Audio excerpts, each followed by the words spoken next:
getting a rise. Is anyone here? What did you find?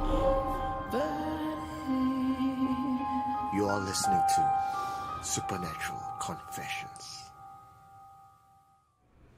And good Friday evening, everybody. Welcome back to another Friday Night Live Supernatural Confessions. But it's just going to be me, your host today, Eugene Tay, running operations, giving you confessions, and Know Your Hantu, replying Facebook, replying YouTube. But thank you so much for joining me today. It's been a very lonely night. I'm not sure where Sonia has gone to. She said she's gone on vacation. Kim is his time off because he hasn't taken a break. And Joe is like long weekend now in Western Australia, so he wants to spend time with the family. So it's just you and I. So if any of you have a lame joke that you want to share with us, please leave it in the comment section so I can read it out. I want to say a big hello to all the... Oh, I see Sonia Kurana's name up there. Hello. Ivan Go. Elaine Yo, who nicely said I have six-pack. Alicia Ong, Desmond Lee, Matt, Cara, KK Heng, Bunlei, C2, KK Heng, Young Oliver, Zippy Matt, Alessian Adrian Chua, hi, Wes S.A., Kim Lim, and then over to the Carlos Cole, Raw. Hello guys, and over on YouTube side, nobody was suggesting that perhaps next week you guys should hang out together, have it at a projector at some coffee shop, and drink beer as you are joining us tonight. The next Friday actually. Gillian Fernandez as well from Western Australia. Aber, who else do we have? Nobody. Aber, Gillian. The Clark says is back here again. Frankie, that can be arranged. That sounds like a new name. I don't recognize Frankie that can be arranged. And Lemon25, Seacon and May, a new name as well. Sheena Su, hi. Lolita Kao, some new names, especially Jemlin Chan, Shimin Tan, old name. Ben Lim, League of Angels Singapore. Haunted Roads in Singapore is a good topic. We did that before, actually on two other occasions as well. Again, thank you so much for joining us. If this is your first time here and you're wondering what the hell is going on Supernatural Confessions, this is the place where we share confessions with you guys, real confessions from real people. To get more stories or to send in your stories, go to supernaturalconfessions.com. But I won't be alone tonight because I managed to pull some friends in, and you guys have voted on the Supernatural Confessions Facebook group, Must Be the Hantu, that you want to see some of these people, your favorite confessors, come online. Of course, we have Jim, who tried to come in last week. We're going to work on that again. We have C2 as well. Iman Arisa is coming in as well. We have Sophie is coming in. But today we have Cara! Well, Cara, how has it been? You were here last week as a moderator where we featured you, and here you are again. Today I'm here as a writer, not a moderator. Yeah, and you have been one of the popular confessors on the show. I mean, how has it been? How long have you been here with us on Supernatural Confessions? I think I started writing when COVID started, so maybe sometime in 2021. So about a year plus lah. You only joined in 2021. Somehow I feel like you're there since 2020. No. I'm quite sure 1 year plus only. Okay, so how do you get to know about Supernatural Confessions? I think it was when you're on Facebook and then suddenly a page appears that asks you to go and like it or you might like this page. So that's how it appeared. I see. And people may not know this about Cara, but if there's one person I know drinks more than me, it's Cara Wong. What are you drinking tonight? Guys. Whiskey soda tonight, guys. So I usually drink water for the last few days because I'm not feeling well. But today I've been, peer pressured by Cara. Coerced by Cara. So I poured myself one drink, which I'm going to nurse the whole night. So this is Nocturne Noir with a nice square ice cube. So salute! One drink per host, right? So the next one you change another drink. Wow. Then you change another drink. Well, since we talk about one more host, ladies and gentlemen, I'd like to introduce another man on this team. And this guy is... Oh. Bill! Bill. Hello, Bill, what? Adriano? How do I pronounce yours? Adrianto. Adrianto. Well, Bill, welcome to the team. And I don't think many people will recognize your face. So tell us something about you. Well, from a very young age, I've always been interested in the supernatural and especially cryptids. I think like we all went through that phase when we were a kid and like to draw monsters in our sketchbooks and stuff like that. And I just kind of never stopped doing that until I was like, 15 or 16, and then went on to painting. And now I kind of like doing that. And now I paint models of monsters all day as a job. You paint models, like swimsuit models, or what kind of models do you paint? Like miniatures, like statues and stuff like that. Do you have anything to show us? Yeah, sure. I've got a. So we are here at my workspace, and there's a big little guy over there, which I painted a couple of days ago, which is all cool and dandy, and yeah. Man, that takes a hell of a lot of patience, man. Bill, Nice. you look like I'm a very impatient person. you look like a person who's dressed up for a drink tonight. What are you drinking? I am drinking Heineken. There was a bottle of vodka in the fridge, but this is a work fridge, so I'm like, I shouldn't steal someone's vodka. That would probably like cause some sort of HR dispute tomorrow morning. And I heard you're running a show. You have a new show coming out on Supernatural Confessions. Yeah. So we are going to be running a show. It is called On the Fringe with Bill and Matt. My co-hosts will be on here pretty soon. And it is a show about two kind of like geeky nerds kind of like talking about cryptids, what we think about cryptids. I have no background in science or anything like that, so I'm going to be talking out my ass about like kind of like pseudoscience. And Matt is the brains of the operation. He actually used to work in the zoo, so he knows a lot more than me. Nice. But Speaking of Matt, let's bring I Matt will be onto the zealot. the show. And there we have our host for today. Filling in the blanks for our other hosts, which I'll tell you a bit about them later on.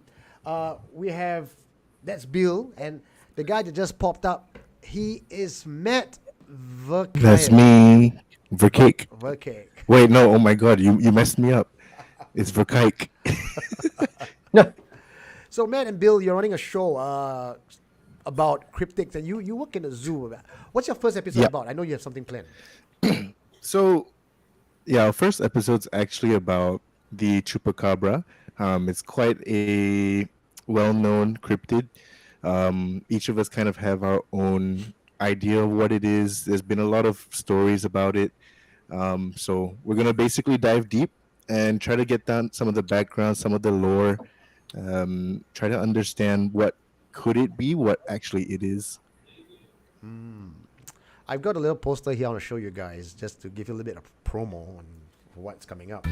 So this is On the Fringe with Bill and Matt every Wednesday 10 p.m. right here on Supernatural Confessions. I have no idea what to expect, but I can assure you it's going to be something that's really on the fringe. We talk about cryptids, and I suppose Matt is with his zoologist background, zoological background. Zoological. Close. Zoological. You got it. Yeah. We have super rational, now we have super zoological background, who's going to try to bring some dimension to this cryptids like Loch Ness Monster, the Bigfoot, and all the stuff that you grew up reading. These guys are going to talk about that. So do join them every Wednesday coming up, either next week or the week after, 10 p.m. on Supernatural Confessions. Yeah. Yes, Well, yes. Also, I mean, Come check us out. Everybody in the community, if you have any particular cryptids that you want to introduce to the rest of us, maybe something that's not like the Bigfoot or something new, I think it'll be good for us also to have a look and just to ponder and see what it is. Because I think that's something me and Bill kind of discussed, and we don't really know what cryptids there are in Southeast Asia. So, maybe send us a message or put it in the Facebook group, and we will be lurking somewhere. Looking somewhere. Okay. I know, Matt, you've been around. Cara said she's been around since 2021. Although it feels a lot longer than that. How long have you been around? lurking in the supernatural confessions? Actually, I've been lurking in the Facebook group for a long time, but I've been listening to the podcasts all the way since like the early episodes. So I've literally listened from the first episode all the way till right now. Multiple times. Yeah, well, actually, yeah, that's something I do. I go back and listen to some older ones. Yeah. And I also know that because I spoke to you over at Prata Shop, that you actually Yes. have the sight and you could see ghosts. Yeah. So I mean, I don't know when my confession's gonna come out, but uh, I can give you guys the gist of what it is. Maybe later on, maybe now. We'll see how it goes. But yeah, it's pretty interesting. I delve into kind of why, or basically how I opened my third eye and base all the different experiences I've had before. Uh, Shout out to all the audience who's watching us tonight. How many of you out there are from Republic Poly? I want to know the answer. Let me know if you're from Republic Poly, and Matt will give you some insights about the place in a very short while. Bill, so we got Cara 2021 and Matt since been here since forever. What about you, bro? I am very new. I only knew about Supernatural Confessions through Eugene, meeting up with him at a wedding of a mutual friend. Right, that's what we do. We go to weddings and we tell people about ghosts. Yeah, exactly. Like, what's there to talk about, like, other than that wedding? Yeah. So boring. So boring. I mean, besides the horror of getting married, the next thing that's scary is hantu on the same plane. Now, we can't spook the others. Get married. Make kids, people. Yeah, but I'm going to call Bill the virgin of the group because he has not seen a ghost before. Cara, we all know she's confessed a couple of times. Matt has the third eye, and Bill, you don't have the sight at all. Zero, zilch. No, I might be one of those people that are, like, I'm thick as a brick. Like, me and Matt have talked about this a few times, where I'm the kind of person that is like hyper focused on the task at hand. Yeah. So I might have had supernatural things happen around me, but just not noticed it.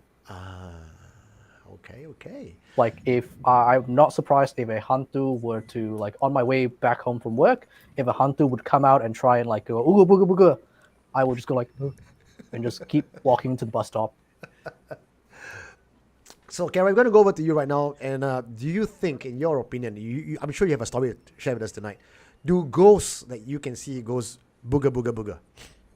Me? Yeah. Yes. They And they literally don't go up to always you. look. Huh? They literally go up to you and go booga booga booga. No lah. No. I wish it was that funny lah, please. So I wish it was that. what's the story you have for us today?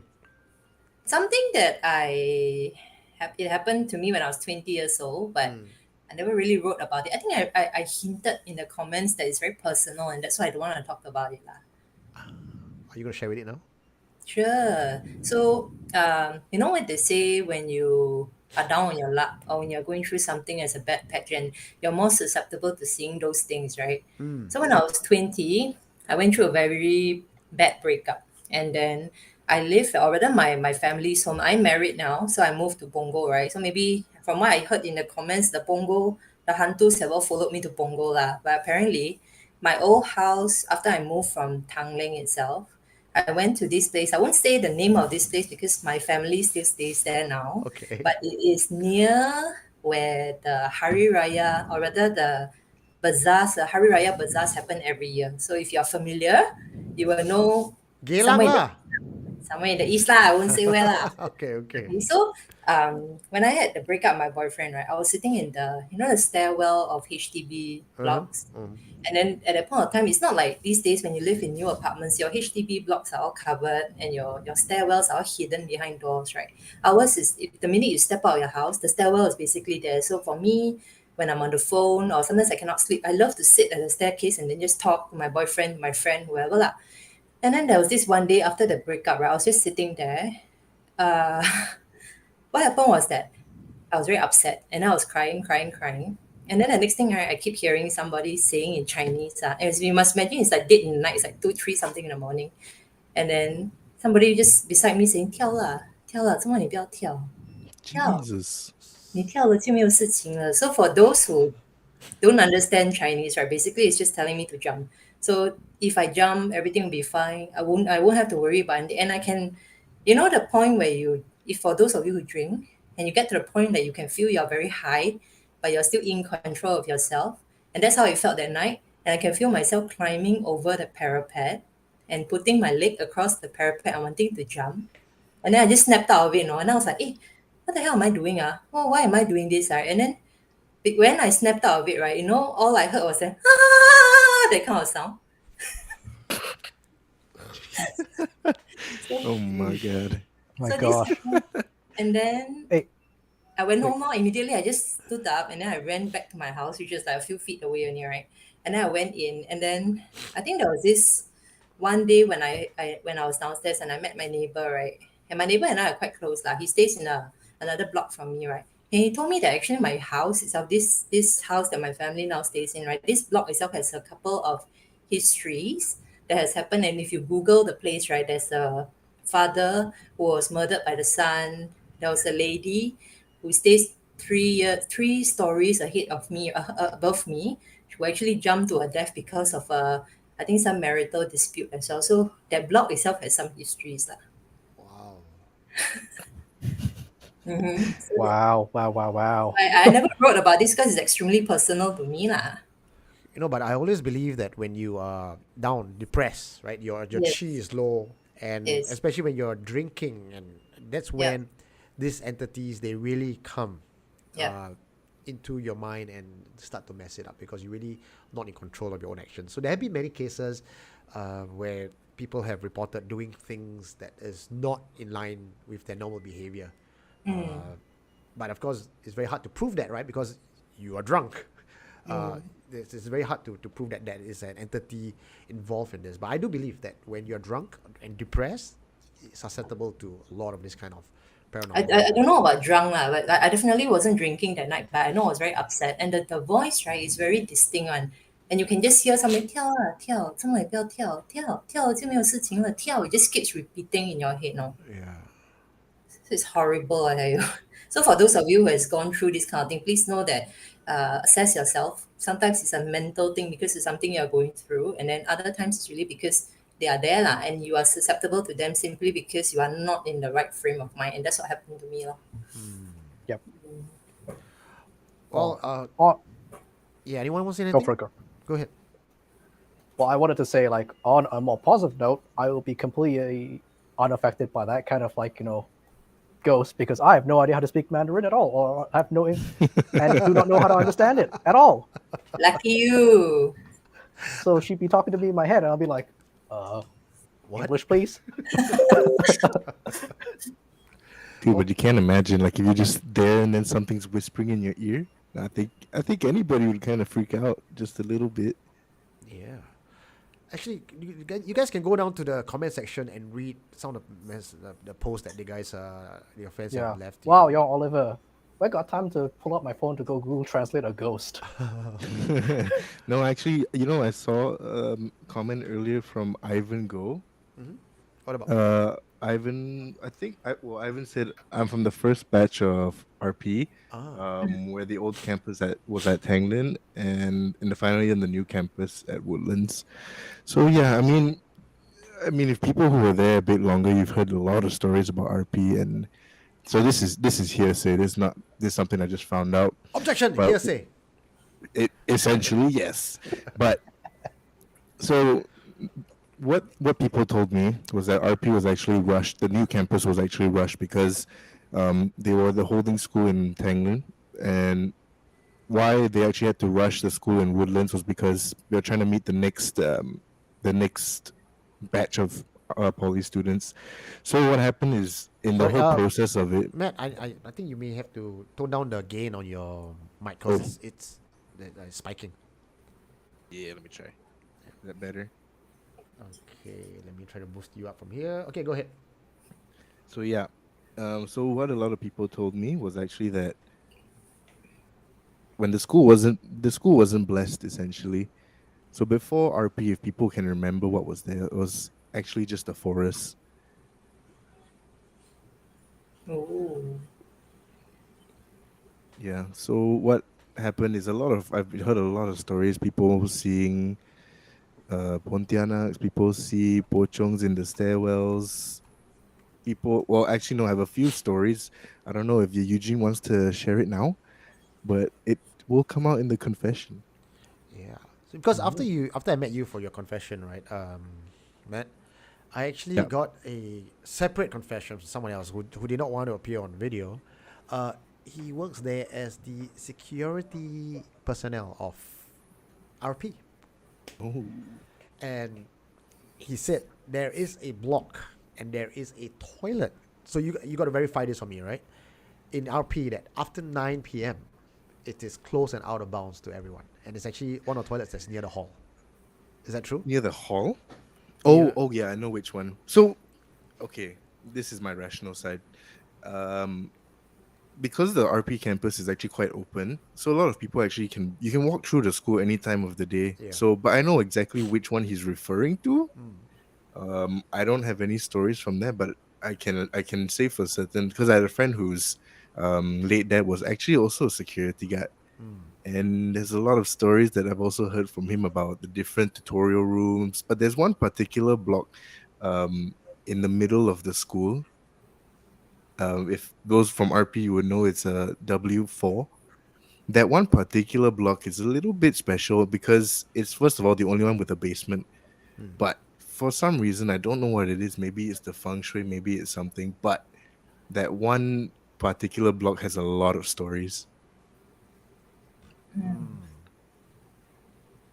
So what are some of the stories?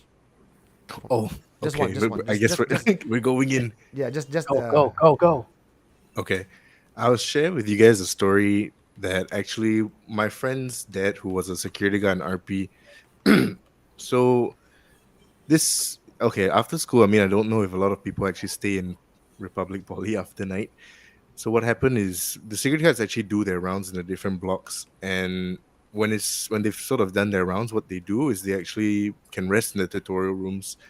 So this just happened to be in W4. So, and what happened is after he was done his rounds, he went inside to one of the tutorial rooms. So the layout of RP tutorial rooms is the middle ones you can actually see the small glass sliver where it looks into the lift lobby, and then you can see also to the other tutorial rooms.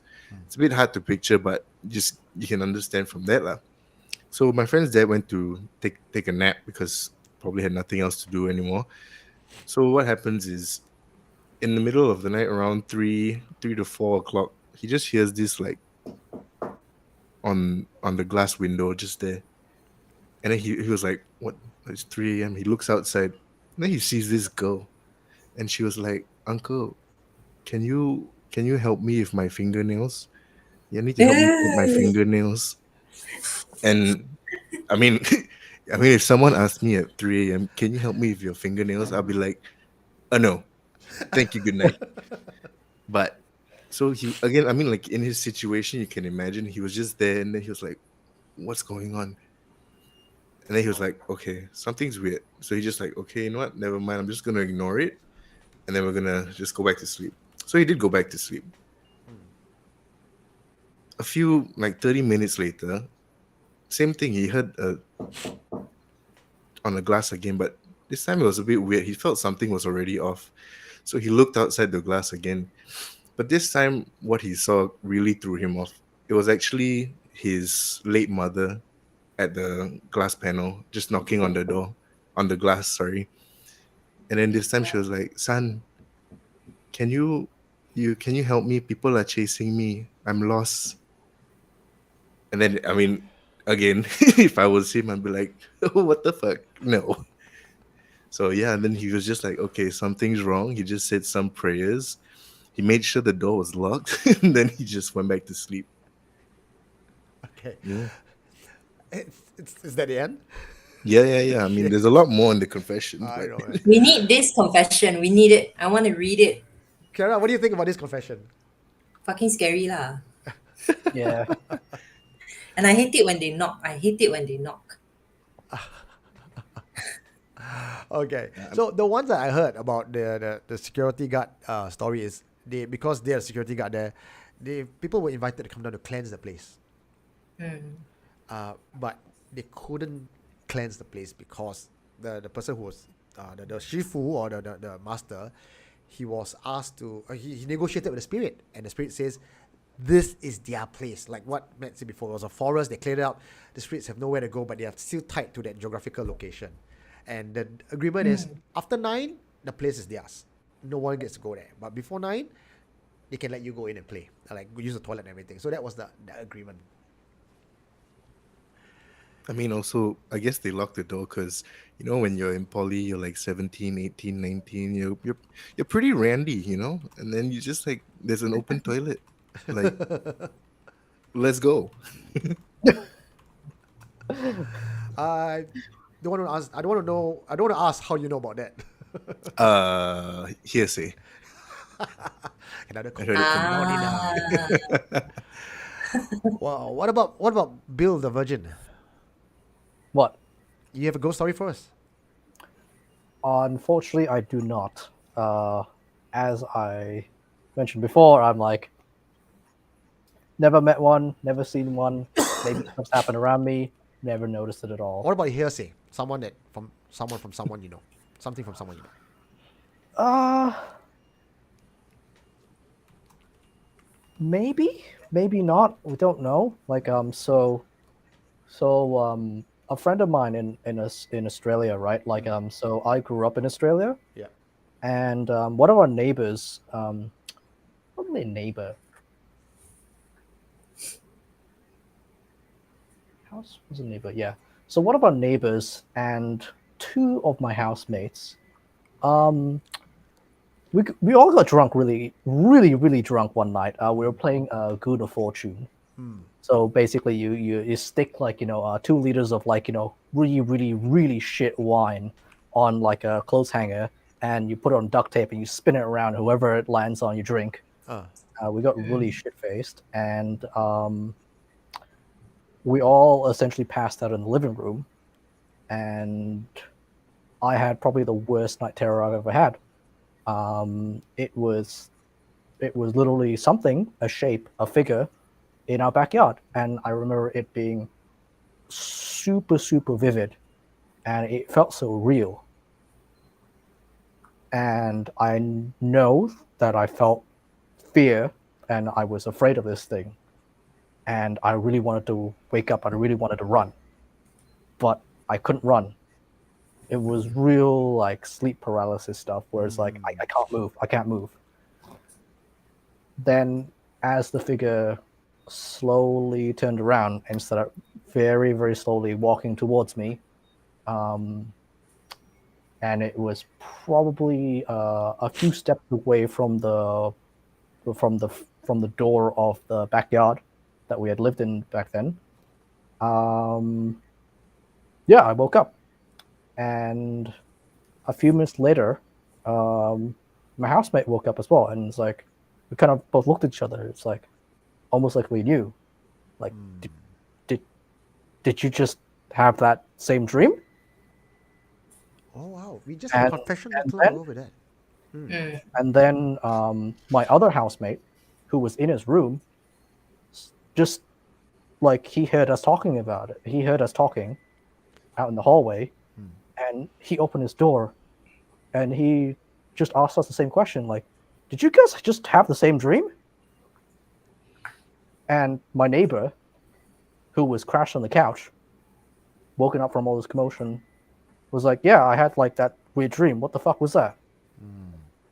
So at this very moment, we all had like a shared dream. No idea what that was. Never happened again.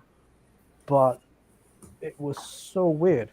Well, what's your take on sleep paralysis? Like some people believe it's science, a medical condition, your brain is functioning faster than your body. But what's your take on that night? I don't know. Like, it's never happened again. We've had drinking parties in the backyard, like many, many times after that. But it's just, my personal take is like the Aboriginal people used to have like tell dreamline stories about like spirits out like out just in nature, and I feel like that might have been a wandering spirit. Not really a spirit of a person, but maybe a spirit of the land. It didn't feel human. It definitely was not a person. It definitely wasn't anything, but it was definitely like not happy, very not happy.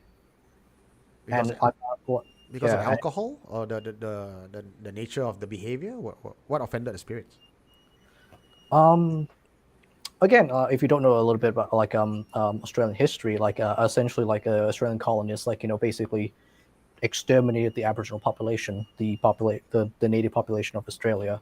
To this day, there is exactly 0% of the local Aborigines population which is now pure Aboriginal. There are no more like there's just none of that anymore in the gene pool. And yeah, obviously that kind of like that kind of like trauma obviously bleeds into the land, bleeds into the spirits, bleeds into the very soul of the earth itself, you could say. Bill, we're doing a show together. I thought I was supposed to be the rational one. Yeah, but there's like four people like that had the same experience, and it was like, that's weird, that's weird, and we all like looked out the back and like and was and checked out the backyard, and it was like there's nothing. Wow. Well, thanks for that sharing, man. Bill. Yeah. Well, we're gonna put you in more haunted situations so that you get to experience more of the supernatural. Hold on. Yes. I mean, I was just looking at the I was comments. hearing a whistling sound. Yeah, I hear it too, actually. Me too. Where's it coming from? I think it's coming from my end. You're alone in office, right? Yeah, no, a couple of people are have come back here. They're not whistling. They're just like sleeping in the meeting room. Are you sure there are people? I think it's one of the 3D printers. I think it might Uh, be squeaking a little bit. Sorry about that. It sounds like one of those like eerie children swing. it's setting the mood really well, I'm gonna say. Adding to the atmosphere. Yeah. Yeah, but I was just looking at the comments. Apparently, there's a lot of people from RP in the group. Mm. Ah. Nice, nice. Any comments to read out, guys? Let's see. Um, Wes Essay says, "Confess, confess, confess." Shit. confess. Yes, Yeah. I mean the story's out there. I'm just I don't know. Should we keep them in suspense? Yeah, we keep it in suspense because I got your video to edit. We'll bring it up in Yes. a couple of weeks. Awesome. Cara, we're gonna go back to you again. We're gonna let you have the last say before we take a break. Anything else you would like to confess? I know you have tons of stories. Some of the old favorites they can even bring it back because clearly you have new members since then who might not have heard it. I know the ones that really got you the viral fame in Supernatural Confessions was the one at Tanglin Hall, the 3-part story which really spoke all of us out. But I don't think we want to tell that because for those of you who wants to go to hear Cara's confession, maybe what Cara you could do later on, now that you're a moderator as well, is you could find those old posts that you made and just bump it up so that others can read it again. Okay. We can do that. I remember it was in a podcast as well, but I can't remember which episode. So if you can remember, do leave it in a comment for others to find. Okay. Yeah. Sure. So, Cara, one last confession from you. Maybe we should talk about one of the first stories. Now that we're talking about when I first joined, right? Maybe we Yeah. can talk about one of the first stories that I ever wrote on Supernatural Confessions. And I must say, I've never written about any of these stories. So you guys are hearing this first time, original Supernatural Confessions, the first people who got, you know. Yeah. So I think the first one that I wrote, if I recall correctly, was this hotel that I stayed in Hong Kong. Do you remember? Yes. A hotel that it still does exist, but they changed their name because I think they were bought over by another company. So that hotel starts with M, okay? And then I was young when I went there I went over there with my girlfriend. It was just a 5-day, four night trip. And then when we were in that hotel, right, the orientation of the hotel is such, it's very typical. When you go into the room, on the right hand side is your toilet. Then you go on straight ahead is the beds. We had 2 twin beds, right? And then on the left hand side, before you reach the beds, is a pantry area. And the pantry area is fully mirrored. So when you look at the pantry, right, it actually reflects the toilet. So it was cold in Hong Kong at that point of time, and we all being islanders, we are quite useless with cold temperatures, right? So whenever we shower at night, right, I always felt that there's something looking at me. And it makes me feel very uncomfortable because the bathtub is facing a mirror and I never dare to look at the mirror because I always feel like something is going to look back at me. Something is going to look back at me. So this happened I think the 4 nights that we actually stayed there until the fifth night, right? My girlfriend, and the room was so unnaturally cold that we had to keep calling technicians up to tell them, hey, the room is really not right. Like, it's too cold already. Can you all do something about the aircon or something? And every time they check, they say, no, there is nothing wrong with the aircon. So I think maybe you all are just not used to the Hong Kong weather or what. But the room itself is colder than the outside temperature. So meaning when you step out of the room, right, it actually feels warmer. So that's how bad it is now. So it got to the point that the two twin beds, right? Me and my girlfriend just had to join it together to sleep together to keep warm because it was that cold. And then on the last night, I still remember my girlfriend said, hey, I'm really very cold. Like, can you get up and maybe make some tea for us to warm us up so that I can go to sleep because I'm too cold to sleep. And then I took the flask, I went to the toilet, washed it a little bit, then I filled it up with mineral water and I boiled it, right? And then when I was at the pantry area, I keep feeling that something was staring at me from the mirror. So I took out the cups, I put the tea bag, and then I just glanced up at the mirror, and then it was reflecting the toilet, right? So from what I saw in the reflection, I saw a female head near the light, and then there was that entrails dangling down from the body. Oh So I just shit. so I just stare at it, and then after I just throw the glasses, right, and then I jump back into bed. So I told my girlfriend, hey, you know what? I'm not going to make the tea because the flask is spoiled. So let's just go to sleep. So she didn't even answer me. She was just under the covers, and then she just went, okay, Then she didn't say anything. Then I assume she was tired and she wanted to go to bed lah. Then the entire night I couldn't sleep lah because come on lah, you think about this beside you it's a toilet. Then there's a head in there, right? So the next day, and at that point of time, I was a Catholic, very strict Catholic. So I had this cross that my mom gave me, okay, white gold, very simple, very nice, and it's been blessed by the church, right? And then when I woke up the next day, I cannot find the cross. Like, it's been with me for like don't know how many years already. So before, when we were checking out, I told my girlfriend, I need to find it. I love that cross. I cannot lose it because my mom was the one who gave it to me. So we stripped all the sheets, pushed the beds out of the way, even pulled up the carpets, right? We couldn't find the cross at all. So when we went back, and I didn't want to talk about it until we got into the bus, and then we took the bus back to the airport.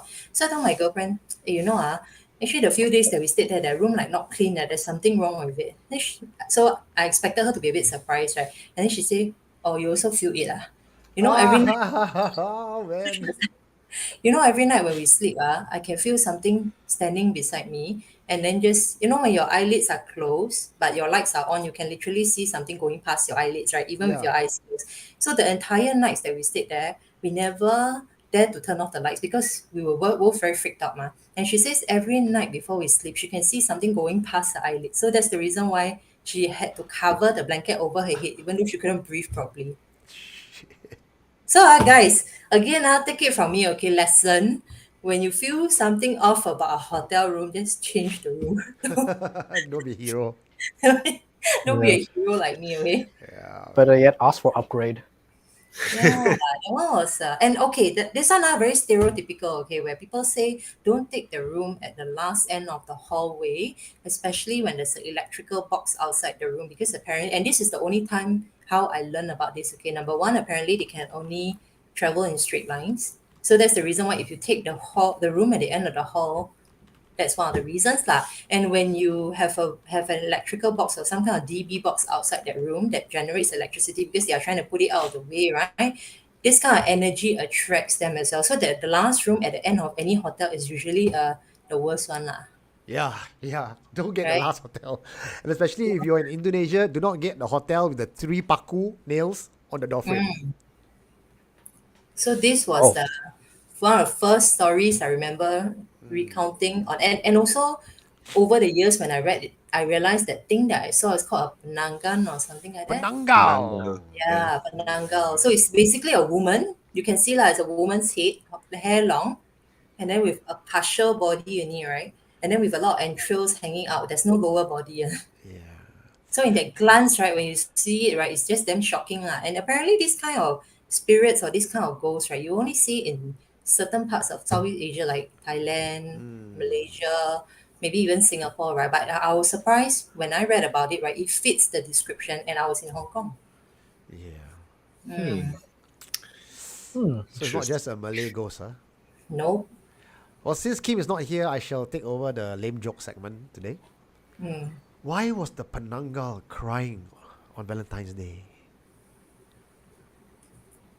She had nobody to keep her company. Because she had nobody. Okay.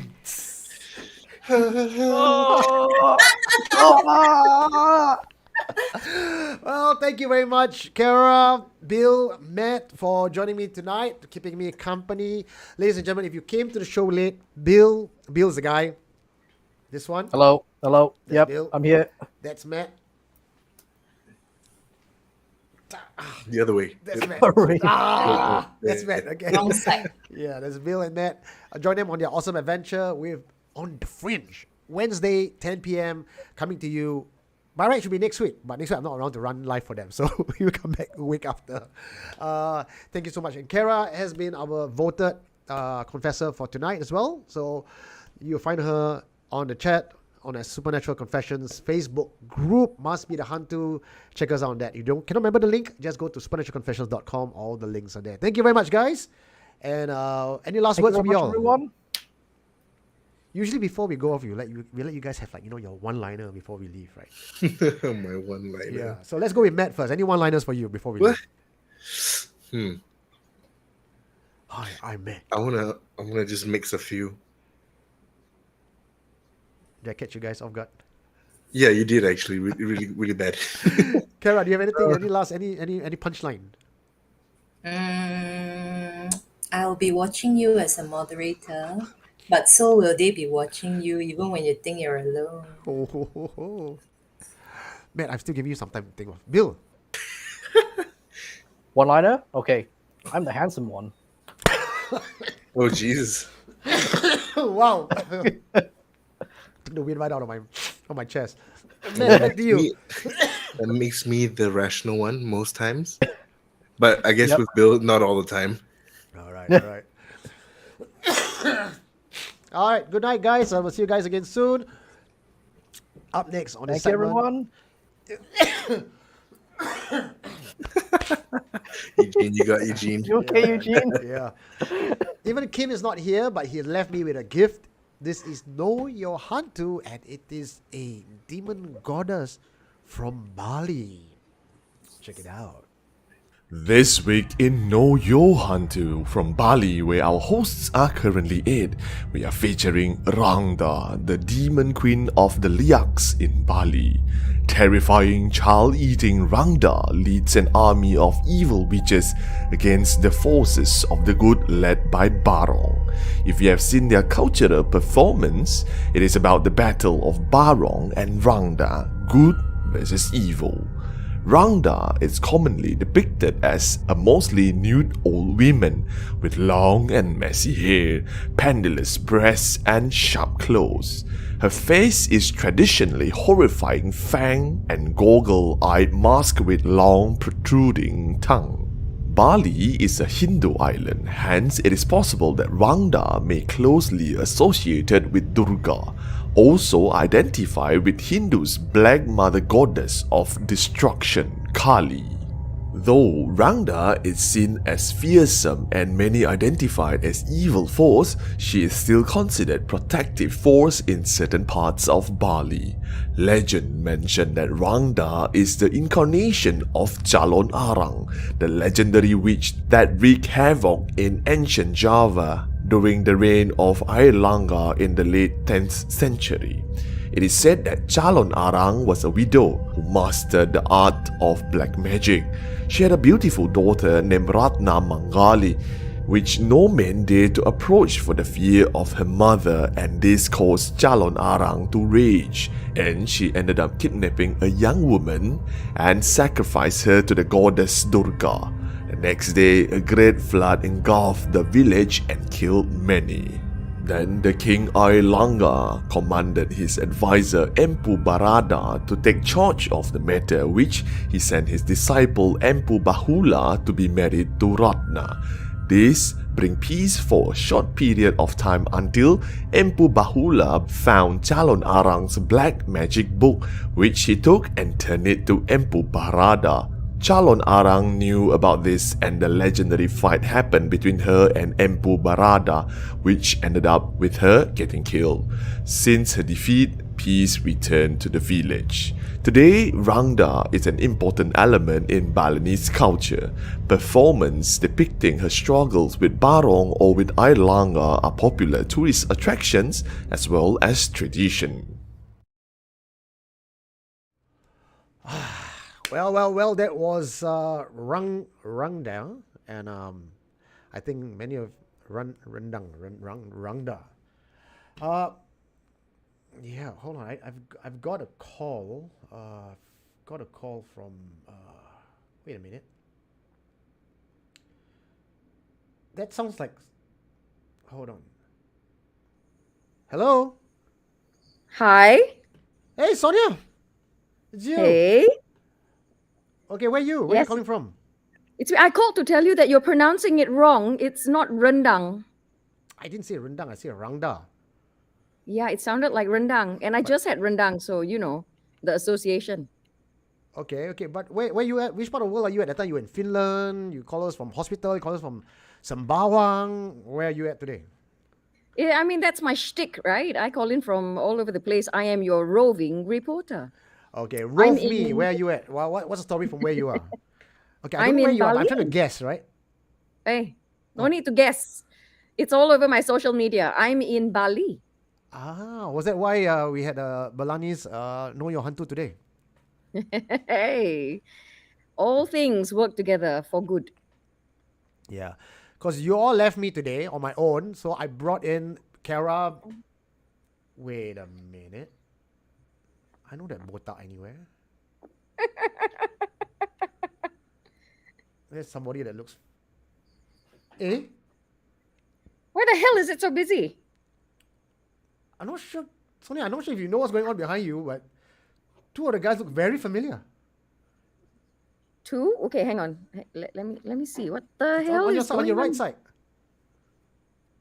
The other side. No, there's no one behind me. Okay, must be my imagination.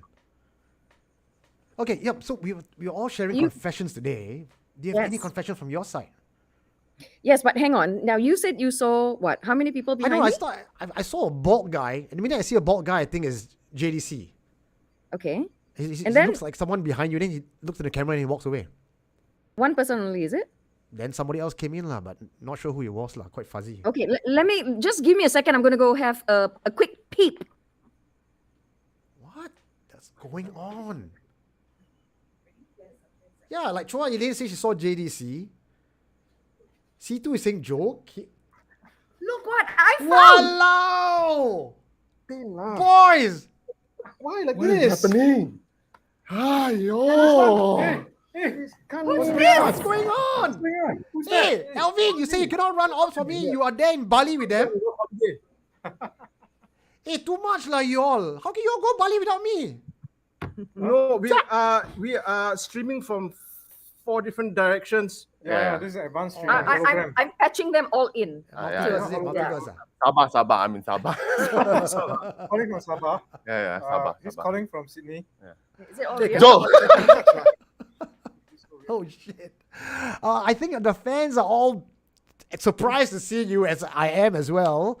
What the hell's going on? We said we were going for a work vacation, right? Yeah. So this is a work vacation. Yeah. What are you guys Kinda doing is, then? kinda. Didn't you get the memo? No, Yeah. I didn't get no memo. What's going on? I thought you sent the memo. No, but I thought you sent the memo. Elvin is a Elvin, smooth why never send operator, the memo? Oh, right? you sent a memo. I didn't send the memo. He sent. Sorry, bro. Never mind. Next time, lah. Okay. Next time. Never mind. Next time.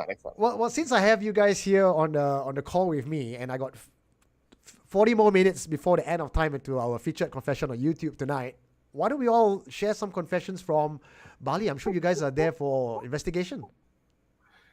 No. We only came here for the massage and Nasi for- Padang. and nasi padang. Yeah, by the way, Indonesia is such a it's bedrock for. tomorrow. So Yeah.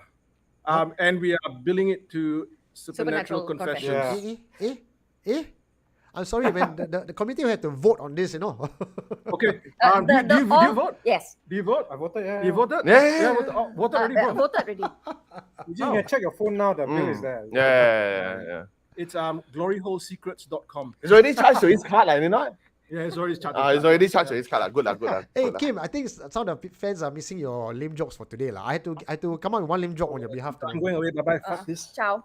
Jesus, see how the moment I tell jokes, everybody tell what am I supposed to? What kind of jokes are we supposed to tell tonight? I thought you had a good lamb joke just now, and not the penangal just now, and then not. Yeah. Oh, sorry, this one what someone said. We used the coffee money for team building in Bali. No. We did not touch the coffee money for that at all. I'm jaga the coffee money. Teruk. Oh, speaking of coffee money. Oh yes, speaking of coffee Hi, money. everyone. We are in Bali and very thirsty. If you would like to buy us a coffee or tea, please go to, what's the link again? I don't know. www.buymeacoffee.com/SC Friday Live. Wow. Not bad. I need the money, guys. So yeah, that's why I remember it very well. Okay, I'll put the link. I'll put the link below. To be really honest with the family, the SC family, we have a lot of filming to do in Bali.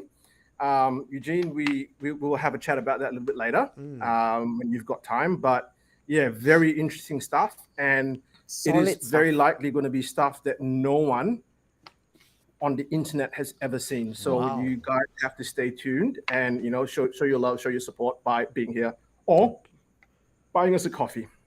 Okay. Luwak coffee sounds nice. So that costs about $5. I No, heard like it's really that- shitty coffee. 12. Very expensive. No, it's not even that. It was $20 if I'm not wrong. No lah, 5 is because the buy me a coffee is $5 a cup. So So 5 times however many lah. Oh, how many? Oh, Yes. okay lah. Yes. That's time 4 lah, guys. No. Yeah. Yeah. But please rest assured that's not where the money is going. All of us are here on our own dime. Yep. So whatever you contribute, thank you very much. But we are not frivolously spending it. We have And not when even we said touched it. You're on a work vacation, we really mean it. We have many days of filming and possibly interviews, but a lot of filming involved. And yeah, we might even go somewhere tonight. Wow. Very close by. Very close by. And there's a lot of stories associated with this place. So we're not going to let you know where this is because we would like to keep the privacy of the villa that we're staying. Yeah. And then I got a story. Ah. I got a story about this villa. Yes. So, guys, get this right. Okay. So, apparently, there's a lady that walks past the pool and our villas at night. People have seen her, and people have also seen one of the villas being occupied. But when they ask the owner if it's occupied, there's no one in there. And it's not me, Just Yeah, because I like wearing white and walking around and stuff, it doesn't mean that it's me. Yeah, and it's not Kim either. I did brought my wig along though, so Can you wear it tonight? not with you around. No part of this. I'm no part of this. I'm not sure if you guys have seen the early the guys who came on the show. Do you guys manage to catch them?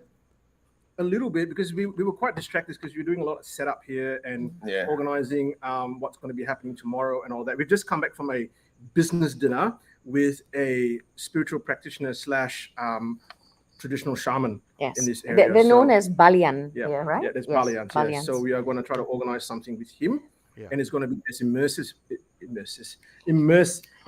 Are you lisping? I'm lisping a little bit. Why immersive are you as we can. lisping? immersive as we can. It is not the alcohol talking because you guys know I don't drink. No one's been drinking. No one's been drinking. What do I know? Why do I not believe you guys? Funny. That's funny. This is Chinese tea. That looks a lot like beer. I think that's bintang. Grab lah. Walao. There? Ini teh bunga, so Yeah. teh bunga, teh botol. Teh Ini botol. teh We are botol. Indonesia teh botol. Yes, and mine is not pool water. So I wanna talk about a little bit about what happened just now during our dinner when we met Marian, right? Come into things. Because we do know about the person that we are supposed to meet, whereby he's actually one of our featured confessor a couple months back. Yeah, Roy. Roy that is American Yep. that settles in Bali. Yes. So Joe still got in contact with that person, and then after that he said, "You know what? You guys should meet this Balian, whereby Roy's friend. It's Roy's Yes, friend, Roy's friend. Mr. Tony."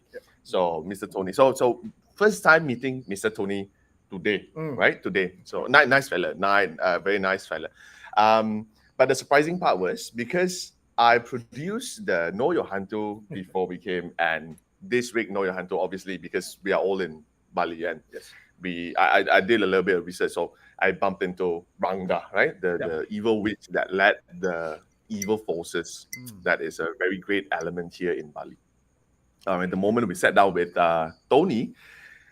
Tony shared a very kind of like a spooky bit, whereby we really hope that we get to see it ourselves, is because he said he actually had he has a Rangda mask that he kept in his holy room now.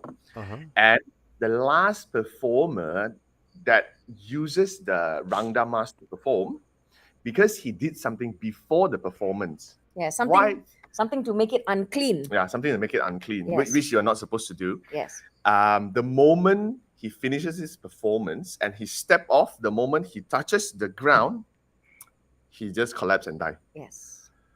So now that Rangda mask is in His house. In Tony's holy house, room. yeah. In his holy room. Yeah, So and the holy room is just not a room with lots of holes, huh? Yeah. Holy moly. Yeah. Holy. Yeah. Holy moly. And we'll be taking the fans there. If I can organize a 360 camera, you will be able to walk into this area with us. Yes. That's going to be a little bit separate from the content that the whole team has got. We are intending to produce for you. Yes. But have that as a separate thing so you guys can feel like you're there. So we've got lots of stuff. We've got so places many to go. plans. Yeah, we actually probably have to not do a few of the plans that we've had because we've got so many places to go to. Yes. So Wow. yeah. That's really impressive, guys. Speaking of Indonesia, I have an Indonesian declassified story that I'd like to share with you guys. This one is regarding a a doll from because you mentioned Rangda doll, Rangda mask. There are a few Indonesian dance that is actually quite spiritual in nature. So as tourists, we go down to all these places. We tend to buy some of these dolls on this mask and bring it back, thinking nothing of it, as if it's just an ornamental piece. So this one was actually brought back to Singapore. Somebody's in-law bought a handcrafted Indonesian doll, brought it in, and gave it to this family. The minute the doll was passed over to the family, the wife, right, the daughter-in-law in this case, right, felt something was wrong with this doll already. There was very bad vibe coming from this doll. But not wanting to offend the mother-in-law, she accepted the gift and put the doll on the shelf. So it's like one of those living room showcase cabinet with your shot glasses, your keychains, your ornamental stuff that you put there from your travels. So she put a doll there and she went off. So that night itself, she felt very, very uncomfortable. She had this dream of a black creature coming to somewhere in the house, and in her dream, she cannot move, and it was very oppressive. So eventually, when she broke free from the sleep paralysis, she walked out into the living room. That was the first place she went to because something just did not sit right with her.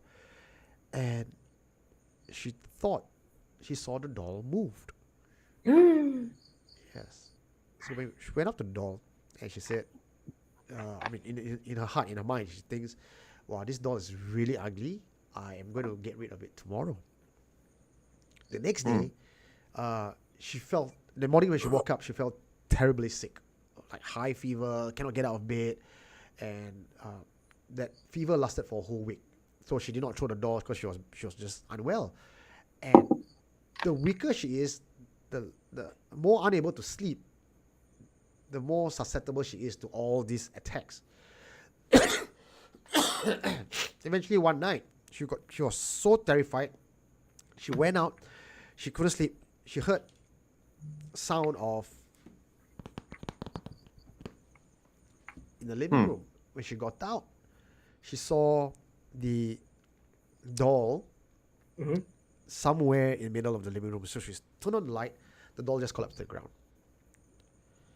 And she walked up to the doll, and that's where she picked it up, right? And she said there's no way the doll could, from the shelf, no matter how much the wind would blow, the doll could fly from that to the living room.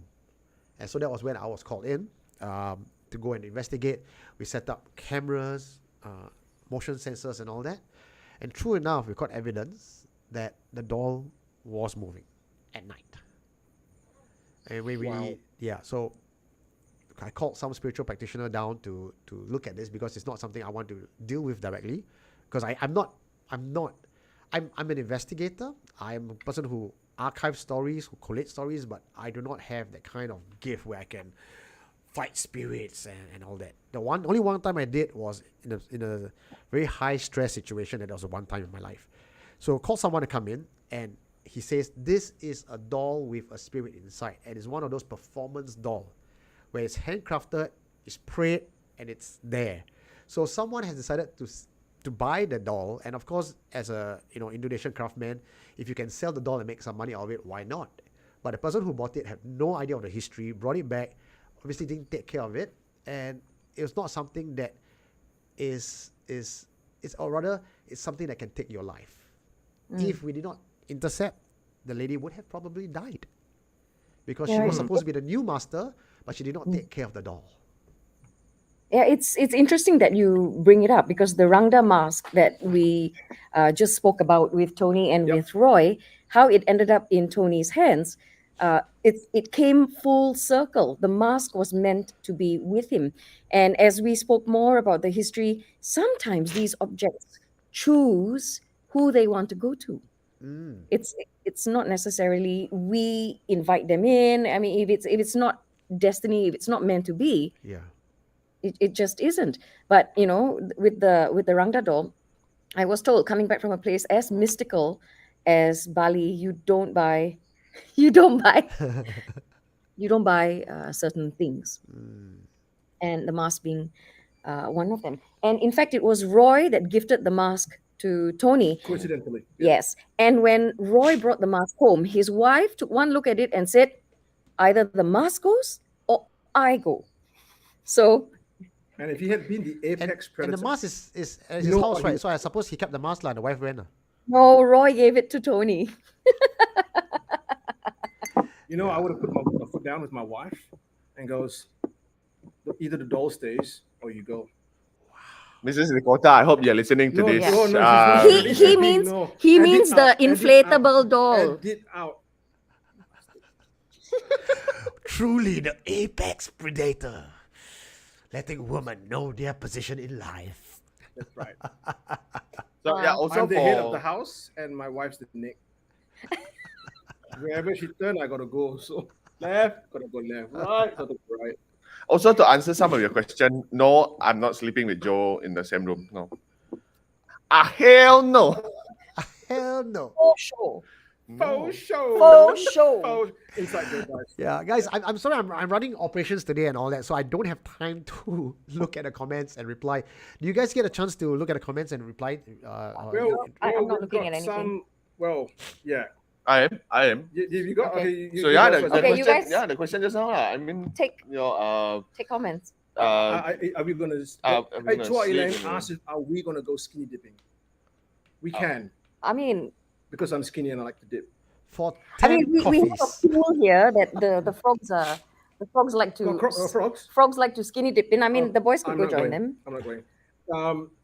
There's another one here. KK Heng goes, Bali is a magical place. Truly missed it, bro. And this is something that we want to let the people who kind of watch Supernatural Confessions, that Bali is in a state of recovering from the pandemic. They heavily rely on tourism. So, and you're right, it is a very truly magical and spiritual place.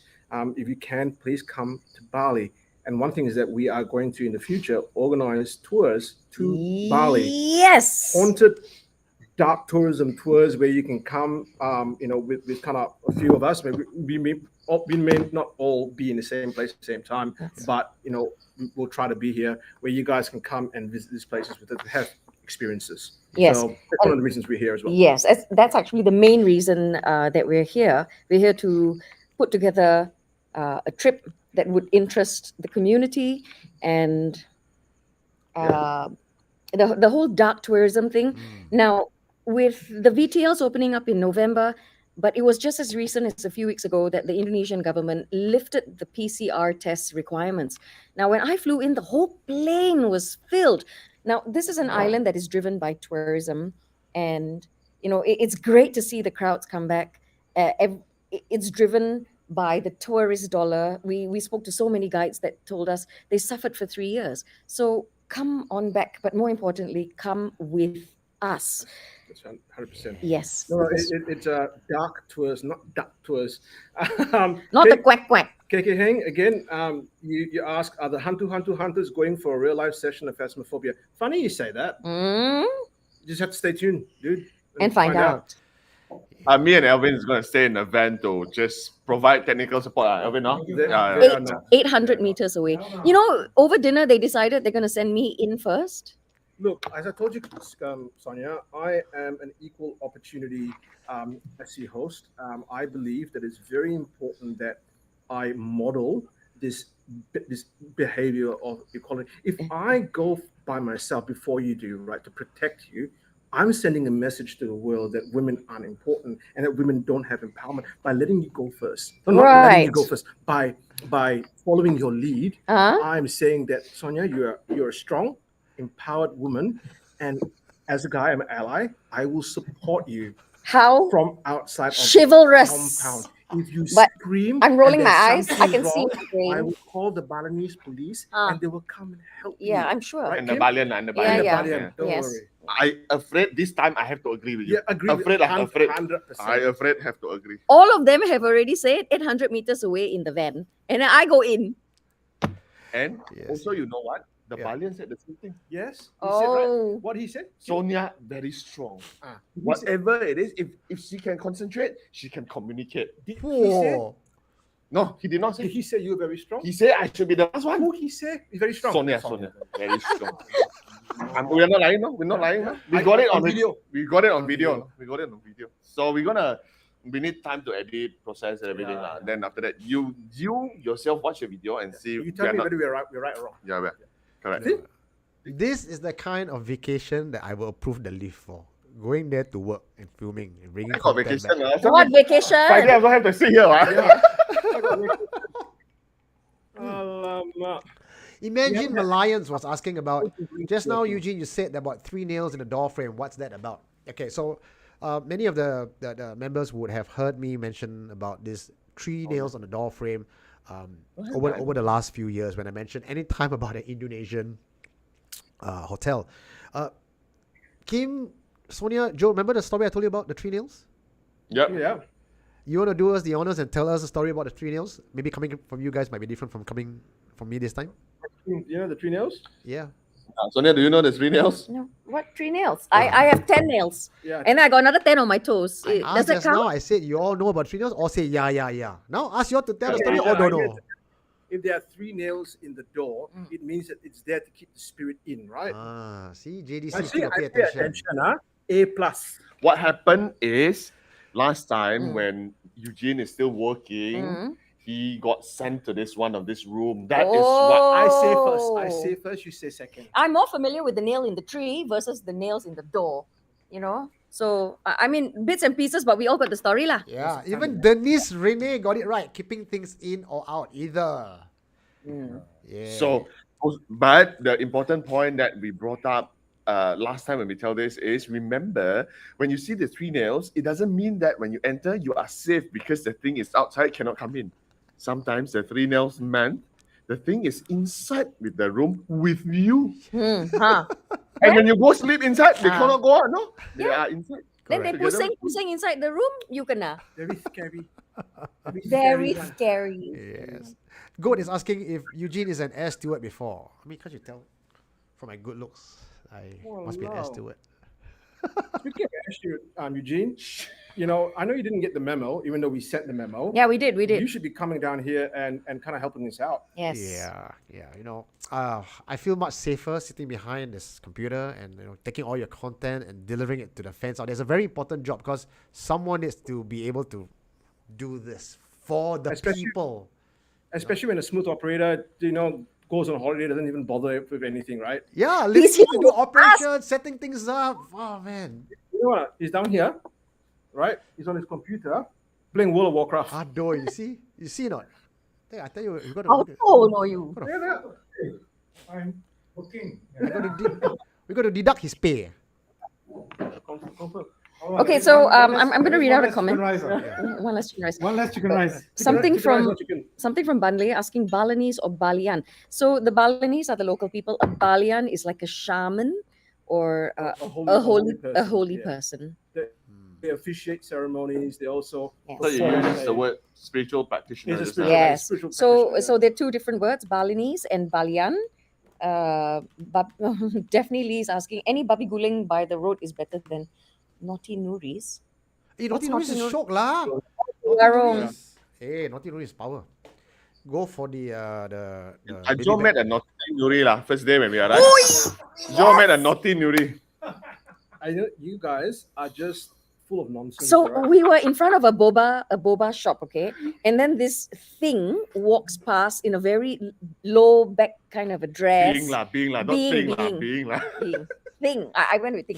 You know, very low cut, and then got the long hair, and then of course, you know, it's like the boys will kind of look lah. She was a good-looking woman, and I just made a comment. Look, there is a very good-looking woman over there. And I looked, and you know what? It's not a girl. It's a girl. It's not a It is girl. a girl Not with very square jaw, square features. very straight, She was no hips. Okay, and then this one still insists. I even followed. No, but It. our apex predator, they say he very inclusive. You know, whoever bi, Did I say trans, LGBTQXYZ also he will take on. I know women. Okay, that He individual knows women. was a woman whom Sonia has made out to be other than a woman. I followed this She person. followed her This- from behind. this thing she was- didn't go in front. was- Tada bouch, tada macam gini. Itulah perempuan. That's a girl. No, it's not. I followed, and the thing was selling. You know, selling. Not. She's just going Selling. to the shop to go and buy something. Kind of selling. She's buying, not selling. Selling herself. I can't go under these conditions. Okay, guys. I'm just gonna say that we have walked that street a couple of times. Yeah. That's the only time we see the women. So you guys know what? That might not even be a human after all. So it doesn't matter whether it's guy, girl. Kip, it must be the. I cannot say too loud. I'm not at home. I know. It must be the Han. Then you say lah Han. Two. Because that's the first thing. That's the first thing that Joe found out when the moment I arrived. The moment I walked into the villa, Yeah. he was already telling me, you know what, bro? The owner tell me here got girl. People Oh, see girl white walking, figure, walking around the pool, There's and then in the this- pondok at the back. Pondok. Yeah, but I came earlier than them. You say I didn't Pondo at see the back or a single Pondan thing. at the back? Feel see pondok. Oh, What no, not Pondan? Pondan at the back. Ah.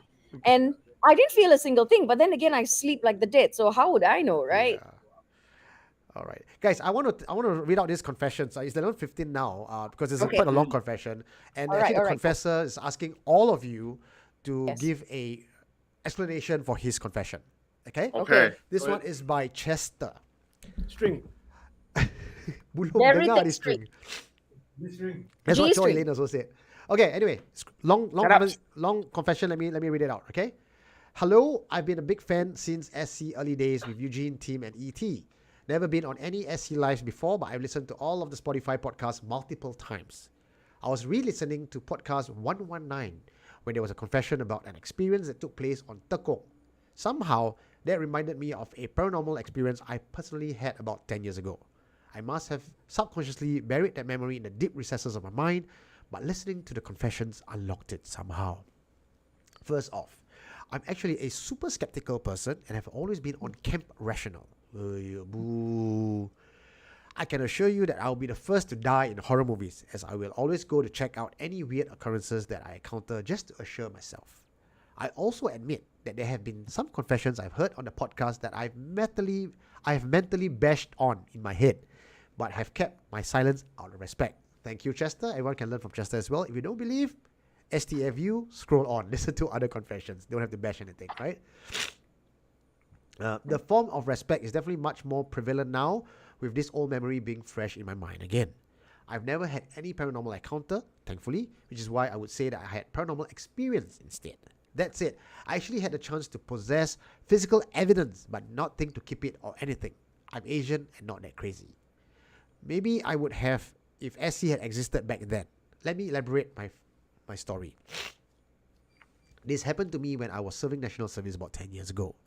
I was a recruit undergoing basic military training, also known as BMT, at the ever so famous Pulau Tekong. I can't remember which school I was at, but my company building was near the swimming complex and also relatively near the cookhouse. Anyway, I recall my bunk being on the third floor of the building. It was also the closest to the toilet. I shared a bunk bed with my buddy next to the window. Not sure if this happened for everyone, but when you need to get up in the middle of the night to pee, most people, if not everyone, would wake up their buddies to go together. It was kind of an understood thing. But being rational sort and a super nice guy, I would usually go on my own with the IDGAF, I don't give a fuck mentality. I think it was also because I drink a lot of water on a regular basis, so I felt bad if I had to wake my buddy up all the time. So here's how I think. I've always felt the fear of the paranormal has always been all about the mindset. Like if you keep feeling afraid that there are things around you, you will definitely feel spooked about every little thing that you hear or see. So long you have a super chill mentality and not to think about it, you would be fine. At least that's how it works for me. But be that as it may, I do sometimes get a feeling of fear for no reason. But I would just amount it to me being irrational and not thinking straight. I would calm myself down by checking my surroundings, which would then be followed by me not seeing or hearing anything abnormal. However, there was this one time that was still relatively near the beginning of my BMT.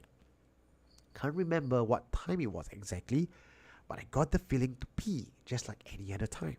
Before I continue, let me give you a brief description of the layout of the toilet. When you first enter the toilet, you will see a couple of basins and mirrors on the wall. Turn right and you will see a row of urinals facing the direction of the basins and mirrors. Another wall separating the urinals and cubicles, and a gap in between these two walls to go to the cubicles.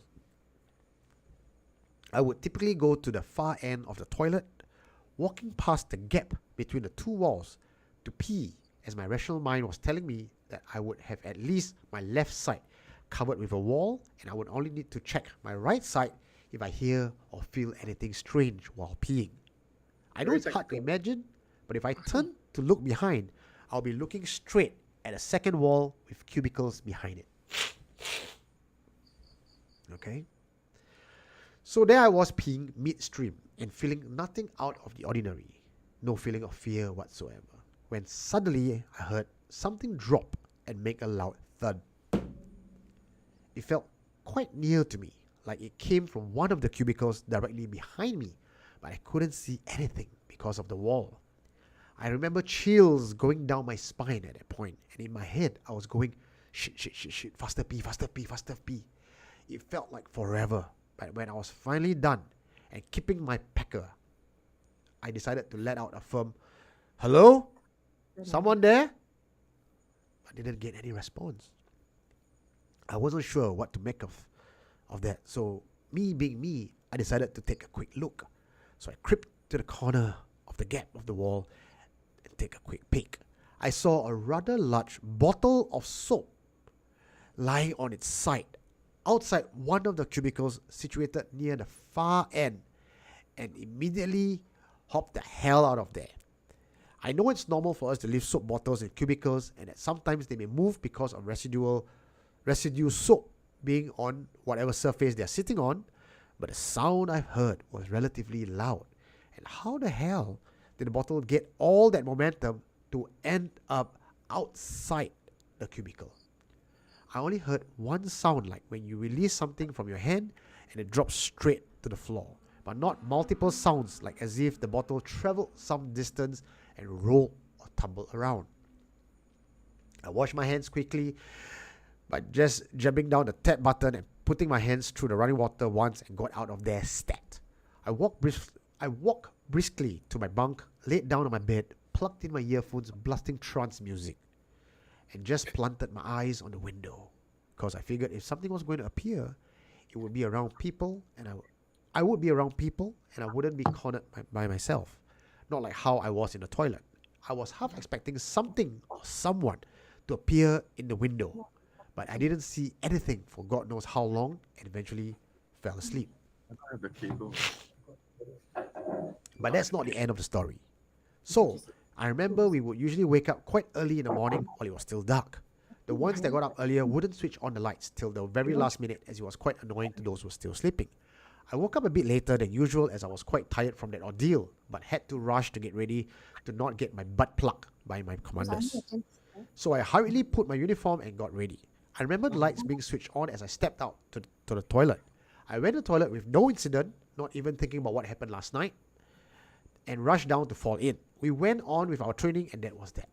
When we were finally done with morning training and got back to our bunks ready for breather before lunch, that was when I saw it. Lying on my unmade bed were a few strands of long black hair. I picked them up and held them to my face, inspecting them curiously. I was initially quite chill about it, thinking that it could have been someone like a female superior from HQ or something, or even a cleaner that came to our bunks while we were out training. But a split second later, it then occurred to me, hey, what the fuck? There are no cleaners here. We expected to clean our shit ourselves. The only female company in the school is quite a distance away near the ferry terminal. So there are no female superiors in my company, and we are all botak. Even if it was a female superior, would it be such a coincidence that a few strands of hair would have fallen right on my bed and not anywhere else? I even took the broom to the bunk. I even took the broom in the bunk to compare. It was definitely not from there. I showed my buddy the hair, and he just went, what the fuck? I could tell visibly that he wasn't too excited about it. So I threw it away in the black trash bag we tied to the front of the door for all our trash. I didn't want to scare my bunkmates, so I didn't say anything about it, and was sure someone would have said something first if they had found hair on their beds. And since that incident, I would still get strands of hair to appear on my bed occasionally. But as our training got progressively tougher with time passed, so did my tolerance for the paranormal, as we would be dead tired by the end of every single day. I remember I would be too tired to pay any heed to any strands of hair and would just clear it away like rubbish. I also still went to the toilet by myself. I did not hear any weird sounds anymore, or perhaps I was too tired to give a damn. I didn't mention this to anyone else, even during the weekends when I booked out, because it didn't have any effect on me at all, and I believe I had better things to do back then than to worry about things that don't exist. Just because you don't see them doesn't mean it doesn't exist. Doesn't mean it's not there. That doesn't mean not there. But now, years later, with this memory resurfacing, I cringe at the possibility of something or someone overlooking me while I slept all those nights during BMT. I typed this recount with tears welling up in my eyes, as perhaps I was too young back then to comprehend that I was dealing with. However, I wonder why I wasn't directly affected by whatever it was. I can only attribute it to the fact that my mom is a stoic Buddhist, with my house being home to multiple Buddha statues. I remember I was also given some sort of Buddha charm, so as rational and unsuspicious as I tend to be, I would like to think that Buddha was protecting me and that thing or person couldn't harm me. Perhaps pulling their hair out of frustration, but not going away without at least leaving a message to ensure I acknowledge its presence. So, does SC have a rational explanation for this? Was my entire rational life a lie? What the hell were these long strands of black hair? What caused that soap bottle to end up outside the cubicle? Are both incidents related? I remember Joe and Sonia mentioning that two things happening one after the other does not necessarily mean that they are related. Could it have been a prank by my bunkmates? If so, why didn't anyone own up to me throughout my entire time there? Wouldn't you if you see your prank not working? I was a relatively quiet guy during BMT. I could assure you that there were other people in the bunk more likely to be victims of pranks than me. I swear I would have kept the hairs if SC had existed back then. But then again, that's not really a good idea, right? The rest of my time in NS went on without incident. So again, this was the only time. I know I did not actually see anything, but I'm 100% sure I held those strands in my hands all those years ago. Was I so afraid of the fact that the paranormal could possibly exist that I just remained in denial all this time, even today? Okay, guys. So Chester would like to know what you have to say about his story and his confession with regards to the bottle and the strands of hair. Let's take it with Sonia. Why don't you go first? I kena again. Thank God. You see lah. He's super rational, right? So super rational camp. So yeah lah, your people. I'm not the only super rational one here. Now, we cannot rule out the possibility that it was a prank. I mean, how you are selected to be pranked upon, nobody can really say what goes on in a bully's mind or whatever, right? Now, that is what I would think for the bottle. Or it could just be something that you didn't notice before, and then you feel a little bit out of sync if it's not quite where you remember it. It's easy to feel disconcerted, especially if it's at night. You already have fear in you, it messes with you, So, but the black hairs though, that's got me a little bit in a bind, because all the guys that go BMT have their heads shaved, right? Yep. Like kind of, I mean, there, kind of like that. Is it? So where would this black hair come from? Now, isn't it true that sometimes people keep hair for? Why are you looking at me for? Joe don't keep hair lah. Joe don't keep hair. Obviously, he don't keep hair. Maybe he misses his long hair, then he keeps or something. I don't know, in memory. No. So the thing about hair is that I've heard of people that keep hair of their loved ones. I don't know. Is it one of those cases, or that one I'm having a bit of trouble? What do you think? It's okay to say you believe it's the H, Is the I can ask physically now. It's the Okay, just wait. Where was the hair found, right? Because on his bed. On his bed. on the bed. On On the his back. bed. On his bed. Yes. All right. Are there any females on the island? There are, but the bunk is the block is far away. It's nowhere near. He qualified that. There's no female instructor in this entire block as well. And if you know military blocks and buildings, you don't walk up to someone else's bunk and go into the place. It's actually a chargeable offense. Okay. And how about are the bunks cleaned by the NS men themselves? NS men or themselves, there's no cleaner. Sorry, there's a lot of noises, guys. On that side. Yeah. So that's a legitimate hard one. Look, if I were to be and I think this is a little bit too far, even for me.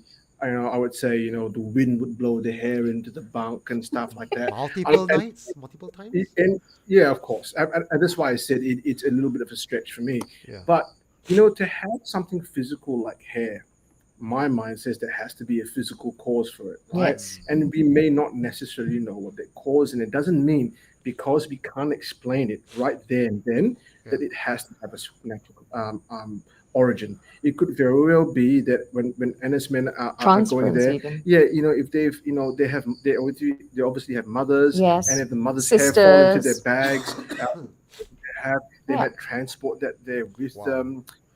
A transference, maybe. It happens. Look, I have no hair, right? you guys can see it, except on my face. And the bits that you forgot to shave. Yeah, and I have gone to work, right, wearing my work clothes and gone there, and there's this strand of black kind of, really tight curly hair. Now, my wife's from the Seychelles, so it's, basically a part of Africa, and she has that kind of so I've taken that hair with me as I've gone through gone through a walk through the city and into my block. So it shows you that stuff like that can be transported.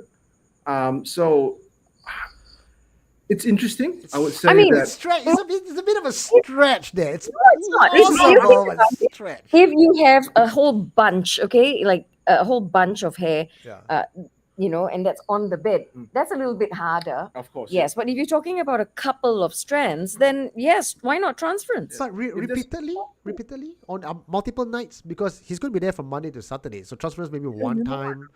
You clean Scully, Scully, it's the female officer that's having, Bang, bang. Hang, no bang. Go to his bed and romp on her own, and then drop hair there. No, I mean when they're out for training and stuff, those are all empty beds, what? Yeah, So come and so smell the female officer decides that his smell on the bed is very nice, and she does lie down there. Are there female officers there? Not his block. That's what he said. Anyway, let's get but to think about the it, right? But in the island, right? stretch. So It's a you're stretch. saying- So Kim, you're what do you saying have that for us? What do you have for us, Kim? that there are female officers there, Yeah. which could very well be, and it's not too much of a stretch to suggest that a female officer, if there's someone on the island, actually comes into the bunk. Kim, you're very quiet. I don't want to say a lot because now I'm on an island with two super rational, right? Then I don't want You got to. to stand up for the Hantu crowd, man. It's all on you now. Sonia has a knife. Joe is just around, so Always looking at you. okay. I mean, like, you can't. Okay lah. For me, I honestly think that the shampoo bottle could have just dropped. Right, that is possible. Yeah. That Yeah. is possible. Yes. I mean, even for me, that is possible. I mean, like, maybe it's slippery. Maybe it just slip and fall because of stronger winds or whatnot. Right? But the strings of hair, I couldn't find any explanation unless there are somebody who is there. And this kind of bring me back to, remember Hardy J was telling us a story whereby she. Okay, guys, no, I'm just making face. Yeah, just people stay around us, and that is just another case. So, remember he found a string of hair, and the hair kind of just disappeared, right? Yeah. So then he was saying something along the side of whereby he didn't bring women home, and he was not with his wife at that moment, and that kind of similar to this, right? So I would say the hair has no rational explanation to it. The shampoo bottle, yes, but not the hair. Do you know that some birds actually collect hair to line their nests? First time I've not heard Sonia say bird for now, and she brought it up bird again. Bird. Yeah. Crows do it, right? So yeah, there And are. miners. Yes. So to line their nests and stuff to make it more comfortable for their eggs and for their chicks, they do collect things and soft material from all over the place. I won't be surprised if they had looked directly above, or somewhere nearby. Could there have been a bird nest? And if they looked in it, Scully is full of hair. Look at Eugene's face. Look at Eugene's face. Just look at his face. His hair is long enough for that. Actually, we should harvest his hair for birds. Oh my goodness. Lama. I mean, it's very interesting to see all the plausible explanation, but really this one is really poking around the dark. But that's all the time we have for you today, guys. Joe, Kim, Sonia, and Elwin is hiding behind. Thank you so much for joining me on this tonight. It was a really unexpected of you guys to pop by. I thought I was just going to run it solo. Also, big thank you to Cara, Bill, and Matt. Don't forget, Bill and Matt will have their new show called On the Fringe coming every Wednesday at 10 p.m. on Supernatural Confessions. And of course, the SC family and SC fans, we cannot do this without you. And as always, thank you so much. You are the reason we are here. All right, let's say our goodbyes, guys. All right, guys, thank you for joining us again tonight. And I'm really happy to have been able to, with the crew down here, kind of come in. And even though Sonia and myself are Team Rational, all of us, we believe in the supernatural. We believe in the existence of the supernatural. And we are going to bring some of that to you via content. You are going to be right there next to us while we go through with this. So, however. What do you mean right there? You're sending me in without anyone. Yeah, we got you covered. Exactly. From 800 meters away. I'll be in the room watching you. Exactly, with the binoculars, right? Yeah, binoculars, yeah. Well, you know what, guys? I always say there are always more questions than there are answers. Stay tuned. I have a lot of questions. First, very happy to finally meet up with everyone. There's some good news on the horizon as well with regards to the show Where is Chi Chi? We've been talking a little bit and getting very excited about this one. So, what's my tagline again?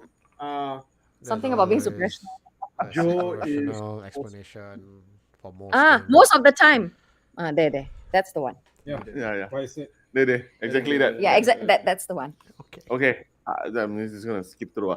Guys, thank you very much for watching. I know that it come as a surprise because although I actually hid this from everybody, but hopefully it give you a great time tonight whereby the three of us sitting together in Bali now Yes. doing this stream. And like Joe said, we're gonna have plenty of content. Hopefully.